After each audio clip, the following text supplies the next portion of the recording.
ಕೆಲವೊಂದ್ ಕಡೆ ಪೆಟ್ರೋಲ್ ಬಾಂಬ್ಗಳನ್ನ ಸಿಡಿಸಿದ್ದಾರೆ, ತಲವಾರುಗಳನ್ನ ಪ್ರದರ್ಶಿಸಿದ್ದಾರೆ, ಎಲ್ಲ ಒಂದ್ ಕಡೆ ಪೂರ್ವ ನಿಯೋಜಿತವಾಗಿ ಈ ಒಂದು ಕೃತ್ಯವನ್ನ ಎಸಗಿದ್ದಾರೆ ಅಂತ ಅನ್ಸುತ್ತೆ. ಇದನ್ನ ತಾವು ಆಗಂದಲೇ ಆಕ್ಸಿಡೆಂಟ್ ಅಂತ ಹೇಳಕ್ ಆಗ್ತದ?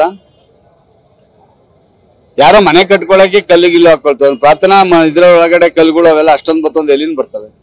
ಎಲ್ಲ ಏನೇನೋ ಇರ್ತವೆ, ತನಿಖೆ ನಡೀಲಿ. ನಾನು ಯಾರ ಬಗ್ಗೆ ಆಪಾದನೆ ಮಾಡ್ತಾ ಇಲ್ಲ. ತನಿಖೆ ಯಾರು ಕಲ್ಪಿಟ್ ಇರ್ತಾನೆ ಅವನು ಶಿಕ್ಷೆ ಆಗ್ಲಿ. ಇನ್ನೋಸೆಂಟ್ ಪೀಪಲ್ಸ್ಗೆ ಶಿಕ್ಷೆ ಆಗಬಾರ್ದು, ಪೀಪಲ್ಗೆ ಶಿಕ್ಷೆ ಆಗಬಾರ್ದು ಅಂತಕ್ಕಂಥದ್ದು ನಮ್ಮ ವಾದಗಳು. ಸಾಕಷ್ಟು ಅಂಗಡಿಗಳಿಗೆ ಬೆಂಕಿ ಹಾಕಿದ್ದಾರೆ. ಇಲ್ಲಿ 1.5 ಕೋಟಿ ರೂಪಾಯಿ ಮೌಲ್ಯದ ಟೆಕ್ಸ್ಟೈಲ್ ಅಂಗಡಿ ಸುಟ್ಟೋಗಿದೆ. ಇದ್ರ ಬಗ್ಗೆ ಬೈಕ್ಗಳೆಲ್ಲ ಸುಟ್ಟೋಗಿದಾವೆ. ನೀವ್ ಹೇಳ್ತಾ ಇದ್ರಿ, ಕಣ್ಣಿಂದ ನೋಡ್ತಾ ಇದ್ದೀರಿ. ನಮ್ ಗೃಹ ಮಂತ್ರಿಗಳಲ್ಲಿ ಏನು ನಡೆದೇ ಇಲ್ಲ ಅಂತ ಹೇಳ್ತಾ ಇದ್ದಾರೆ. ನೀವೇ ವಾಸ್ತವಾಂಶವನ್ನ ಜನಗಳು ತಿಳಿಸ್ತಕ್ಕಂಥ ಕೆಲಸ ಮಾಡಿ. ಯಾಕೆಂದ್ರೆ ನಾವ್ ಹೇಳಿದ್ರೆ ಏನೋ ರಾಜಕಾರಣ ಮಾಡ್ತಾರೆ, ವಿರೋಧ ಪಾರ್ಟಿಯವ್ರು ಏನೋ ಹೇಳ್ತಾರೆ ಅಂತಕ್ಕಂಥದ್ನ ಆಪಾದನೆಗಳು ಮಾಡ್ತಾರೆ. ನೀವೆಲ್ಲ ಕಣ್ಣಿಂದ ನೋಡ್ತಾ ಇದ್ದೀರಲ್ಲ, ಎಷ್ಟು ಜನ ಇವತ್ತು ಹಾಳಾಗೋಗಿದೆ, ಎಷ್ಟು ಜನ ಮೂಲೆ ಸೇರ್ಕೊಂಡಿದ್ದಾರೆ, ಎಷ್ಟು ಜನಕ್ಕೆ ಇವತ್ತು ಊಟಕ್ಕೂ ಗತಿ ಇಲ್ದಂಗೆ ಆಗಿದ್ದಾರೆ. ತಳ್ಳೋ ಗಾಡಿಗಳು ಇವತ್ತು ಬೆಂಕಿಗಾರ ಆಗಿದ್ದಾವೆ. ಅಂಗಡಿಗಳು, ಸಣ್ಣ ಪುಟ್ಟ ಅಂಗಡಿಗಳು, ಪಾತ್ರೆ ಅಂಗಡಿ, ಟೆಕ್ಸ್ಟೈಲ್ಸ್ಗಳು, ಗ್ಯಾರೇಜ್ಗಳು, ಗುಜರಿ ಅಂಗಡಿಗಳು, ಕಾಫಿ ಟೀ ಮಾರೋ ಅಂಗಡಿಗಳು, ಇವೆಲ್ಲ ಬೆಂಕಿ ಕಣ್ಣು ಕಾಣಿಸ್ತಾ ಇಲ್ಲ. ಸರ್ಕಾರಕ್ಕೆ ಏನೂ ಆಗಿಲ್ಲ ಅಂತಕ್ಕಂಥದ್ದು ಸರ್ಕಾರದಿಂದ ಸ್ಟೇಟ್ಮೆಂಟ್ ಬರ್ತಾ ಇದೆ. ಏನ್ ಮಾಡಕ್ಕಾಗುತ್ತೆ? ಕೆಲವೊಂದಿಷ್ಟು ಮುಸ್ಲಿಂ ಹಾಗೂ ಹಿಂದೂ ಮಹಿಳೆಯರು ಸರ್ ಅಮಾಯಕರನ್ನ ಕರ್ಕೊಂಡು ಹೋಗ್ಯಾರೆ, ಮನೆಗೆ ನುಗ್ಗಿರಾತ್ರಿ ಕರ್ಕೊಂಡು ಹೋಗ್ಯಾರೆ ಅಂತ ಹೇಳಿ ಏನಾಗುತ್ತೆ ಅಂದ್ರೆ, ಸರ್ಕಾರಗಳು ನಾವೇನೋ ಮಾಡ್ತಾ ಇದೀವಿ, ವಿ ಆರ್ ಇಂಟು ಆಕ್ಷನ್ ಅಂತ ತೋರಿಸ್ಕೊಳ್ಳೋದಕ್ಕೋಸ್ಕರ ನಂಬರ್ ಗೇಮ್ ಮಾಡ್ತಾರೆ. ಆ ಕೋಮ್ನವ್ರ ಒಂದಷ್ಟು ಜನ ಅರೆಸ್ಟ್ ಮಾಡೋದು, ಈ ಕೋಮ್ನ ಅರೆಸ್ಟ್ ಮಾಡೋದು, ದೇರ್ ಆರ್ ಇನ್ನೋಸೆಂಟ್ಸ್. ನಿಮಗೆ CCTV ಫುಟೇಜಸ್ ಇರ್ತದೆ, ಮಾಧ್ಯಮದ ರೆಕಾರ್ಡ್ ಮಾಡಿದಿರಿ, ಬೇರೆಯವ್ರ ವಿಡಿಯೋ ರೆಕಾರ್ಡ್ ಮಾಡಿರ್ತಾರೆ. ಆಧಾರದ ಮೇಲೆ ಕಲ್ಪಿಟ್ಸ್ ಯಾರು ಅಂತಕ್ಕಂಥದ್ದು ಹಿಡಿಬೇಕು. ಅದಾಗ್ತಾ ಇಲ್ಲ ಇಲ್ಲಿ.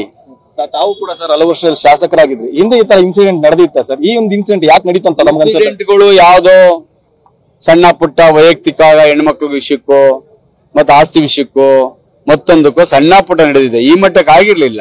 ಈಗ ನಾನು 2009ರಲ್ಲಿ 9-10 ಇರ್ಬೇಕು, ಒಂದು ಗಲಾಟೆ ಆದಂತಂದ್ರೆ ರಾತ್ರಿ ಎಲ್ಲ ಏರಿಯಾಕ್ಕೂ ನಾವೆಲ್ಲ ಹೋಗಿದ್ವಿ.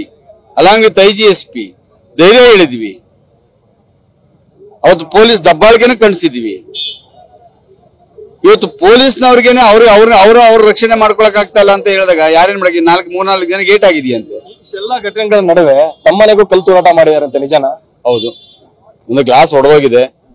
ಅದು ನೋಡೋಣ, ಅದೇ ತನಿಖೆ ಮಾಡ್ತಾ ಇರ್ಬೇಕು. ಅದೇನಾಗಿದೆ, ನಿನ್ನೆ ತಾನೇ ನಾನು ನೈಟ್ ವಿಷನ್ ಕ್ಯಾಮ್ರಾಗಳೆಲ್ಲ ಫಿಕ್ಸ್ ಮಾಡಿದೆ, ಆಕ್ಟಿವೇಟ್ ಮಾಡಿಸಿರ್ಲಿಲ್ಲ. ಅದು ಶನಿವಾರ ಆಕ್ಟಿವೇಟ್ ಮಾಡಿ, ನನಗೆ ಗೊತ್ತಿರ್ಲಿಲ್ಲ. ನೋಡೋಣ ಅದೇನ್ ತನಿಖೆ ಆಗ್ತದೆ ನೋಡೋಣ. ಈ ಎಲ್ಲಾ ಘಟನೆಗಳಿಗೆ ಸಂಬಂಧಪಟ್ಟಂತೆ ಈ ಸರ್ಕಾರಕ್ಕೆ ಏನು ಒತ್ತಾಯವನ್ನು ಮಾಡ್ತೀರಿ? ಯಾವ ರೀತಿ ತನಿಖೆ ಆಗ್ಬೇಕು ಅನ್ನೋದು? ಸರ್ಕಾರಕ್ಕೆ ನಾನು ನಿಷ್ಪಕ್ಷಪಾತವಾದ ತನಿಖೆ ಮಾಡ್ಲಿಕ್ಕೆ ಕೇಳ್ಕೊಳ್ತೀನಿ. ಏನು ಈಗಾಗಲೇ ಲಾಸ್ ಆಗಿದೆ ಅವ್ರಿಗೆ ಸಂಪೂರ್ಣ ಕಾಂಪನ್ಸೇಷನ್ ಕೊಡಬೇಕು ಅಂತ ಸರ್ಕಾರದ ಮುಂದೆ ಬೇಡಿಕೆ ಇಡ್ತೀನಿ. ಇಲ್ಲಿ ಏನ್ ಠಾಣಾಧಿಕಾರಿ ಇದ್ದಾನೆ ಅವನ ತಕ್ಷಣ ಅಮಾನತು ಮಾಡಿ ತನಿಖೆ ಮಾಡಬೇಕು ಅಂತ ಒತ್ತಾಯ ಮಾಡ್ತೀವಿ. ಇದಿಷ್ಟು ಕೂಡ ಮಾಜಿ ಶಾಸಕರು ಅಂತ ಸುರೇಶ್ ಗೌಡರ ಮಾತುಗಳು. ಕ್ಯಾಮರಾ ಪರ್ಸನ್ ಗುರುರಾಜ್ ಜೊತೆ ಪ್ರಶಾಂತ್, TV9 ಮಂಡ್ಯ.